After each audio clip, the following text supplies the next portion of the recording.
Friends, आज के video में हम बैंकिंग ओम्बड्समैन स्कीम को जानेंगे। इस वीडियो में हम बैंकिंग ओम्बड्समैन स्कीम को लेकर रिसेंटली इन 2021 में कुछ बदलाव हुए हैं उनको देखेंगे और बैंकिंग ओम्बड्समैन द्वारा किस तरह वर्क किया जाता है इसे समझेंगे। उससे पहले अगर आप हमारे चैनल पर नए हैं तो चैनल को सब्सक्राइब करें, वीडियो को लाइक एंड शेयर करें। सबसे पहले जानते हैं बैंकिंग ओम्बड्समैन क्या है। Banking ombudsman scheme Indian banks के कस्टमर की कंप्लेन को सोल्व करने के लिए लाई गई है, जिसके अंतर्गत एक बैंकिंग ओम्बड्समैन को नियुक्त किया जाता है जो कि एक क्वासी जुडिशियल अथॉरिटी होती है, जिसका उद्देश्य है कि बैंकों द्वारा पूरी पारदर्शिता एवं भेदभाव रहित और जिम्मेदारी पूर्वक बैंकिंग सेवाएं प्रदान की जा सके। कस्टमर किसी भी बैंक एम्प्लॉय की कंप्लेंट या टाइमली सर्विस ना मिलने पर बैंकिंग ओम्बड्समैन को शिकायत कर सकता है। बैंकिंग ओम्बड्समैन स्कीम को 1995 में लाया गया था। 2006 में इस स्कीम में कुछ अमेंडमेंट किए गए थे। नेक्स्ट हम देखते हैं बैंकिंग ओम्बड्समैन स्कीम में रिसेंटली 12 नवंबर 2021 को कुछ चेंजेस किए गए हैं। आरबीआई द्वारा नवंबर 2021 में 3 अलग अलग ओम्बड्समैन स्कीम्स को इंटीग्रेट कर दिया गया है, जिसमें कि बैंकिंग ओम्बड्समैन स्कीम 2006 जो कि बैंकों के लिए थी। Second, the ombudsman scheme for non banking finance company 2018, यह स्कीम एनबीएफसीज के लिए थी। Third scheme, the ombudsman scheme for digital transaction 2019, यह स्कीम डिजिटल ट्रांजैक्शन के लिए लाई गई थी। आरबीआई ने इन तीनों स्कीम्स को इंटीग्रेट कर दिया है। अब ये अलग अलग ओम्बड्समैन एक ही ओम्बड्समैन में वर्क करेंगे, यानी कि चाहे एनबीएफसी के कस्टमर या डिजिटल ट्रांजैक्शन को लेकर कोई कंप्लेंट हो या फिर बैंक को लेकर कोई कंप्लेंट हो, सभी कंप्लेंट्स को एक ही जगह लॉन्च किया जाए। इस स्कीम को आरबीआई द्वारा बैंकिंग रेगुलेशन एक्ट 1949 के सेक्शन 35A के अनुसार लाया गया है। नेक्स्ट हम बैंकिंग ओम्बड्समैन के बारे में जानते हैं। Apply scheme in all banks and NBFCs, scheme India में सभी बैंक्स एंड एनबीएफसीज पर अप्लाई होगी। Banking ombudsman appoint by RBI, banking ombudsman को आरबीआई द्वारा नियुक्त किया जाएगा। Period appointed for 3 year by RBI, it can be RBI GM and CGM.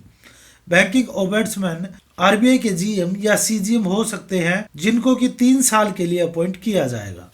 Next, role of ombudsman is like an arbitrator. Banking ombudsman का कार्य एक arbitrator की तरह होगा जो ग्राहक और बैंक के बीच बिचौलिए का काम करेंगे।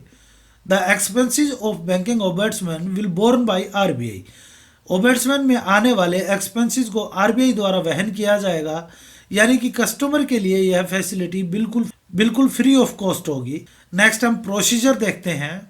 Complaint to be made first to bank, शिकायत सबसे पहले ग्राहक को अपने बैंक को करनी होगी। If customer does not get any reply for 1 month और customer not satisfy with reply of bank और complaint reject by bank, complaint can be made to banking ombudsman with in 1 year. अगर bank द्वारा customer की complaint का 1 month में कोई reply नहीं दिया जाता या फिर कस्टमर बैंक के रिप्लाई से सेटिस्फाई नहीं है या बैंक कस्टमर की कंप्लेंट को रिजेक्ट कर देता है, तो ऐसे केस में कस्टमर बैंकिंग ओम्बड्समैन को इसके बाद 1 साल के अंदर अंदर शिकायत दर्ज कर सकता है। Credit card complaint according to billing address, credit card की कंप्लेंट उसके बिलिंग एड्रेस के अकॉर्डिंग की जाएगी। नेक्स्ट, ऐसी कंप्लेंट जिनको ओम्बड्समैन द्वारा एंटरटेन नहीं किया जाएगा। Type of complaint not entertained, matter already settled bye ombudsman, ऐसे मैटर्स को ओम्बड्समैन में नहीं लिया जाएगा जिसे ओम्बड्समैन द्वारा पहले ही सेटल किया जा चुका है। Next, matter settled by court और पेंडिंग इन कोर्ट, ऐसे मैटर जो अन्य कोर्ट में चल रहे हैं या कोर्ट के द्वारा सेटल कर दिए गए हैं, उन्हें ओम्बड्समैन में नहीं लिया जाएगा। Complaint is fake vexatious malafide without sufficient cause, जिन कंप्लेंट्स के पीछे कोई सफिशिएंट कोज नहीं है, ऐसी कंप्लेंट को नहीं लिया जाएगा। नेक्स्ट, कंप्लेंट को लॉन्च कैसे किया जाएगा। Complaint launch by post, email, by online portal, complaint को डाक के द्वारा भेजा जा सकता है, ईमेल के द्वारा किया जा सकता है और ऑनलाइन पोर्टल https://ems.rbi.gov .org.in पर जाकर दर्ज किया जा सकता है। Next, complaint rejection by ombudsman. Customer can go to against ground of rejection to deputy governor RBI with in 30 days. जब कंप्लेंट को ओबड्समैन द्वारा रिजेक्ट कर दिया जाए तो कस्टमर नेक्स्ट 30 डेज में डिप्टी गवर्नर आरबीआई को कंप्लेन कर सकता है। Next, action by ombudsman after accepted complaint. Ombudsman द्वारा कंप्लेंट को एक्सेप्ट किए जाने के बाद क्या प्रोसेस होगा? Ombudsman to settle complaint with in 1 month. Ombudsman को कंप्लेंट को 1 महीने के अंदर अंदर सेटल करना होगा। If not possible, ombudsman have to announce award. यदि ओबड्समैन में कंप्लेंट का सेटलमेंट नहीं होता है तो ओबड्समैन को एक अवार्ड अनाउंस करना होगा। Copy of award is send to customer and bank both. Ombudsman द्वारा अनाउंस किए गए अवार्ड की कॉपी बैंक एंड कस्टमर दोनों को भेजी जाएगी। अवार्ड में ओबड्समैन द्वारा कंपनसेशन दिया जाता है for actual loss, maximum being 20 lakh in all cases including credit card. Additionally ₹1 lakh for time, expenses and mental agony. Customer के एक्चुअल लॉस के इक्वल कंपनसेशन दिया जा सकता है।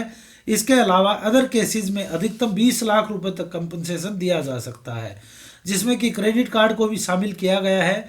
इसके अलावा भी 1 लाख रुपए का कंपनसेशन कस्टमर के टाइम, एक्सपेंसेस, मेंटली हरासमेंट के लिए दिया जा सकता है। Next, action by customer. Customer can give acceptance with in 30 days. Customer द्वारा अवार्ड को 30 दिनों के अंदर अंदर एक्सेप्ट किया जाएगा। Award is binding on bank if customer accept award. जब कस्टमर अवार्ड को एक्सेप्ट कर लेगा तो बैंक अवार्ड को देने के लिए बाध्य होगा। Next, customer can go to appeal with in 30 days when award received to deputy governor RBI. अगर कस्टमर अवार्ड से सेटिस्फाई नहीं है तो वह अवार्ड रिसीव करने के बाद 30 दिनों के अंदर डिप्टी गवर्नर आरबीआई को अपील दायर कर सकता है। Period can be extended 30 days by appellate authority. Appellate authority द्वारा अपील के टाइम को 30 दिन के लिए और बढ़ाया जा सकता है। Next, action by bank after receiving acceptance from customer.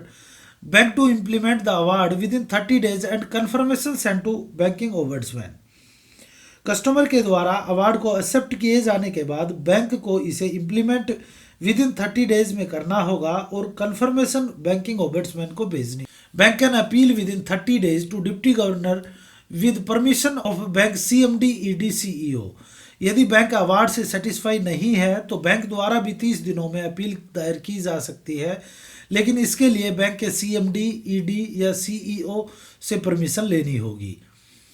If not implemented for 3 months, report to Customer Service Committee of Board of Director। यदि 3 महीनों में अवार्ड को इम्प्लीमेंट नहीं किया गया है तो बैंक को इसकी रिपोर्ट बोर्ड ऑफ डायरेक्टर की कस्टमर सर्विस कमेटी को दी जाएगी। Bank will disclose unimplemented award to his balance sheet and website.